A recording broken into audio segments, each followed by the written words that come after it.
Hello नमस्कार दोस्तों। मैं साकिब मलिक स्टडी ट्रायंगल में आप सभी का स्वागत करता हूं। दोस्तों, इस वीडियो में हम भारतीय संविधान से संबंधित महत्वपूर्ण अनुसूचियों के बारे में पढ़ेंगे और इस वीडियो में हम टॉप 25 MCQ लेकर आए हैं जो कि 100% आपकी परीक्षा में बार बार पूछे जाते हैं। तो चलिए स्टार्ट करते हैं। सबसे पहला प्रश्न आप लोगों का है। दोस्तों, आपको क्लास के या वीडियो के अंत तक जरूर बने रहना है और अनुसूचियों से संबंधित आपका कोई भी प्रश्न आपकी परीक्षा में नहीं छूट पाएगा। तो चलिए सबसे पहला प्रश्न देख लेते हैं। यहाँ पर वर्तमान में भारतीय संविधान में कुल कितनी अनुसूचियां हैं? अगर वर्तमान में बात करते हैं तो भारतीय संविधान में कुल कितनी अनुसूचियां हैं? तो भारतीय संविधान में वर्तमान में 12 अनुसूचियां हैं और मूल संविधान की बात हम आगे करेंगे, कितनी अनुसूचियां थी और किस प्रकार से बढ़ी, सभी के बारे में पढ़ेंगे। बस आपको क्लास के एंड तक जरूर बने रहना है। नेक्स्ट यहाँ पर प्रश्न नंबर 2 आप लोगों के सामने। संविधान सभा की प्रारूप समिति द्वारा प्रस्तुत जो प्रारूप संविधान था उसमें कितनी अनुसूचियां थी? जी हाँ दोस्तों, जो संविधान सभा ने संविधान का प्रारूप तैयार किया और उसको प्रस्तुत किया तो उसमें कितनी अनुसूचियां थी? तो दोस्तों उसमें 8 अनुसूचियां थी। अगर आपसे मालूम करें इस प्रकार से, संविधान सभा द्वारा अंतिम रूप से पारित जो संविधान था उसमें कुल कितनी अनुसूचियां थी? तो 8 अनुसूचियां थी। या आपसे प्रश्न इस प्रकार से ही मालूम कर लेता है कि मूल संविधान में कितनी अनुसूचियां थी? तो दोस्तों 8 अनुसूचियां थी। ऑप्शन नंबर 20 का सही हो जाएगा। नेक्स्ट यहाँ पर देख लीजिए, इसी प्रकार से प्रश्न मालूम किया गया है कि मूल संविधान में कितनी अनुसूचियां थी। तो दोस्तों इस प्रश्न का आपका राइट आंसर हो जाएगा ऑप्शन नंबर ए, 8 अनुसूचियां मूल संविधान में थी। और वर्तमान की बात करते हैं तो वर्तमान में 12 अनुसूचियां हैं। नेक्स्ट यहाँ पर है प्रश्न नंबर 5 आप लोगों के सामने। किस संविधान संशोधन अधिनियम के द्वारा भारतीय संविधान में 9वीं अनुसूची जोड़ी गई? जी हाँ दोस्तों, कौन सा कॉन्स्टिट्यूशनल अमेंडमेंट हुआ जिसके द्वारा भारत के संविधान में 9वीं अनुसूची जोड़ी गई? मैंने आप लोगों को अभी बताया कि मूल संविधान में 8 अनुसूचियां थी, लेकिन जब 9वीं अनुसूची जोड़ी गई तो वह किस संविधान संशोधन के तहत जोड़ी गई थी, आप लोगों को ये बताना है। तो दोस्तों इस प्रश्न का आपका राइट आंसर हो जाएगा पहले संविधान संशोधन के तहत, जो कि सन 1951 में किया गया था। ये आपको याद रख लेना है। नेक्स्ट यहाँ पर प्रश्न नंबर 6 आप लोगों के सामने।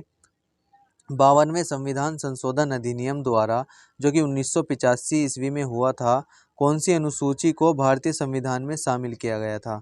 अगर 52वें कॉन्स्टिट्यूशनल अमेंडमेंट की बात करते हैं तो इसके द्वारा भारत में कौन सी अनुसूची को शामिल किया गया? तो 10वीं अनुसूची को भारत के संविधान में शामिल किया गया था। यह आपको याद रख लेना है। तो ऑप्शन नंबर 20 का सही हो जाएगा।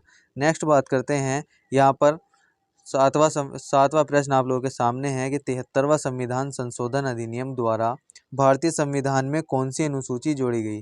अगर 73वें कॉन्स्टिट्यूशनल अमेंडमेंट की हम बात करते हैं तो इसके द्वारा कौन सी अनुसूची जोड़ी गई थी?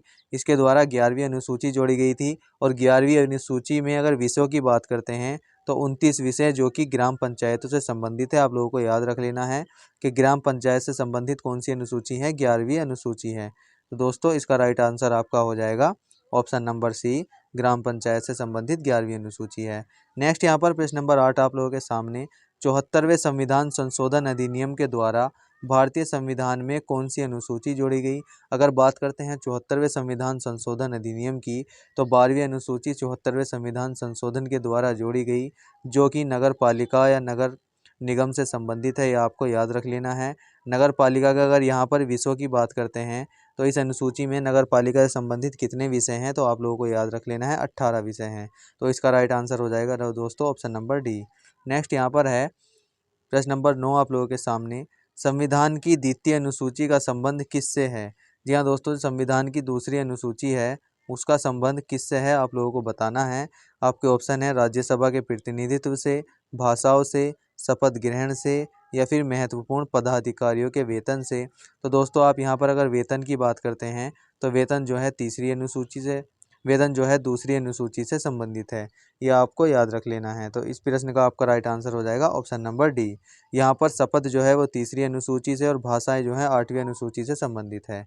नेक्स्ट यहाँ पर प्रश्न नंबर 10 आप लोगों के सामने।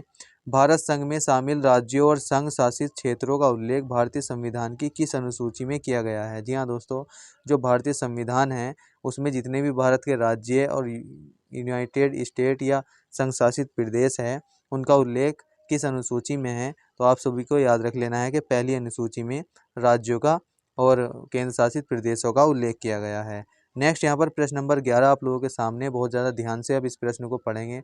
और दोस्तों अगर आपके 25 प्रश्नों में से कितने प्रश्न सही हो पाए हैं ये भी आपको कमेंट बॉक्स में ज़रूर लिखकर बताना है। एक प्रकार से ये आपका टेस्ट चल रहा है। तो यहाँ पर राष्ट्रपति, राज्यों के राज्यपाल, सर्वोच्च न्यायालय तथा उच्च न्यायालय के न्यायाधीशों, संसद तथा राज्य विधानमंडलों के अधिकारियों, भारत के नियंत्रक एवं महालेखा परीक्षक आदि के वेतन के संबंध में प्रावधान संविधान की किस अनुसूची में किया गया है। दोस्तों मैंने अभी आपको पिछले प्रश्नों में बताया कि वेतन से संबंधित कौन सी अनुसूची है, तो आप सभी लोगों की याद भी होगा।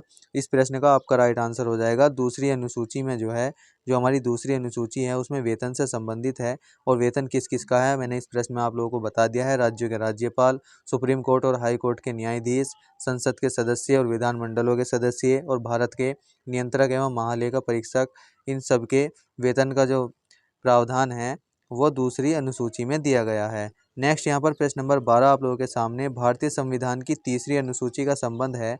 जी हाँ दोस्तों, जो भारतीय संविधान की तीसरी अनुसूची है उसका संबंध किससे है। आपके ऑप्शन है राज्यसभा के प्रतिनिधित्व से, शपथ तथा प्रतिज्ञान से, महत्वपूर्ण पदाधिकारियों के वेतन से, या फिर भाषाओं से। तो दोस्तों इस प्रश्न का आपका राइट आंसर हो जाएगा तीसरी अनुसूची शपथ या प्रतिज्ञान से संबंधित है। आप लोगों को याद कर लेना है। नेक्स्ट यहाँ पर प्रश्न नंबर 13 आप लोगों के सामने है, संविधान की किस अनुसूची में प्रत्येक राज्यों तथा संघ राज्य क्षेत्रों के लिए राज्यसभा में स्थानों का आवंटन की सूची है। जी हाँ दोस्तों, राज्यसभा में स्थानों के आवंटन की सूची संविधान की किस अनुसूची में है आप लोगों को ये बताना है।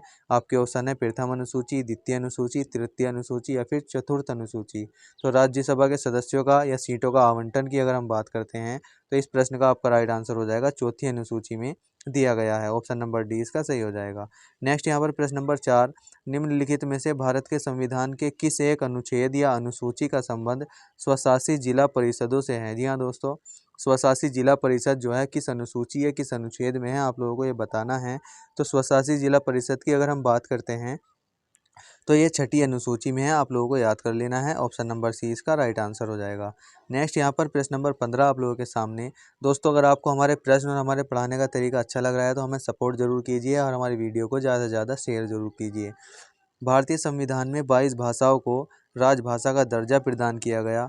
इन राजभाषाओं का उल्लेख किस अनुसूची में है। जी हाँ दोस्तों, आप सभी को मैंने पिछली क्लासों में बता भी दिया है। जो हमारी पॉलिटी की क्लास होती है उसमें 22 भाषाएं जो हैं हमारे भारतीय संविधान में है और किस प्रकार से वह जोड़ी गई, इस सभी का उल्लेख मैंने पिछली क्लासों में बता दिया है। तो अगर हम राजभाषा की बात करते हैं तो ये किस अनुसूची में दिया गया है तो आप सभी लोग जानते भी होंगे। ऑप्शन नंबर बी इसका सही हो जाएगा। 8वीं अनुसूची में भाषाओं से संबंधित सभी प्रावधान दिए गए हैं। नेक्स्ट यहाँ पर प्रश्न नंबर 16, भारतीय संविधान की 8वीं अनुसूची का संबंध है। मैंने अभी आप लोगों को बताया कि भाषाओं से संबंधित है। ऑप्शन नंबर सी इसका राइट आंसर हो जाएगा। यहाँ पर अगर बात करते हैं ऑप्शन नंबर ए की, राज्यसभा की सीटों का आवंटन मैंने अभी आपको छठी अनुसूची में बताया। संघ राज्य और समवर्ती सूची जो है ये 7वीं अनुसूची में हो जाएंगे।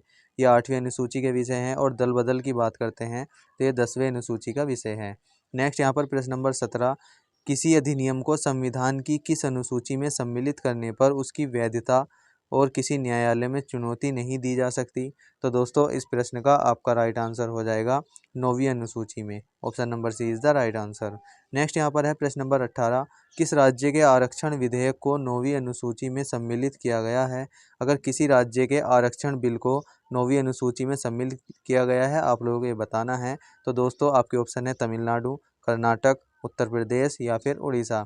तो इस प्रश्न का आपका राइट आंसर हो जाएगा तमिलनाडु। जी हाँ दोस्तों, तमिलनाडु का जो आरक्षण विधेयक है उसको 9वीं अनुसूची में शामिल किया गया है। नेक्स्ट यहाँ पर प्रश्न नंबर 19 आप लोगों के सामने, आंध्र प्रदेश से अलग होकर एक नए राज्य जिसका नाम है तेलंगाना, इसका गठन हुआ।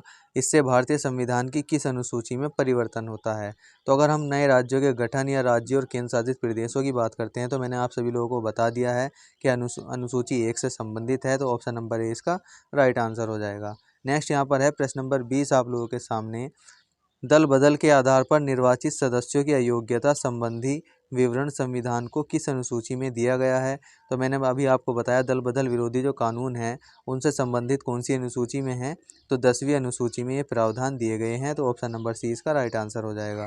नेक्स्ट यहाँ पर है प्रश्न नंबर 21 आप लोगों के सामने, संविधान की छठी अनुसूची इनमें से किस राज्य में लागू नहीं होती है। अगर हम बात करते हैं संविधान की छठी अनुसूची की, जो छठी अनुसूची में शामिल अगर राज्यों की बात करते हैं तो आपको एक ट्रिक याद रख लेनी है, ATMM। जी हाँ दोस्तों, ATMM में यहाँ पर ए से असम, त्रिपुरा, मेघालय और मिजोरम। यहाँ पर ऑप्शन में आपके मणिपुर है तो ये शामिल नहीं है, तो ऑप्शन नंबर डी इसका सही हो जाएगा। यहाँ पर एक एम का मतलब आप लोगों को याद रख लेना है, मिजोरम से। जी हाँ दोस्तों, छठी अनुसूची में जो शामिल है वो क्या हो जाएगा, असम, मेघालय, मिजोरम और त्रिपुरा हो जाएगा। नेक्स्ट यहाँ पर प्रश्न नंबर 22 आप लोगों के सामने, भारत के संविधान की किस अनुसूची में विभिन्न राज्यों में अनुसूचित क्षेत्रों के प्रशासन और नियंत्रण के लिए विशेष उपबंध दिए गए हैं? जी हाँ दोस्तों, इस प्रश्न का आपका राइट आंसर हो जाएगा ऑप्शन नंबर बी। 5वीं अनुसूची में जो है राज्यों के अनुसूचित क्षेत्र और प्रशासन के नियंत्रण के उपबंध दिए गए हैं।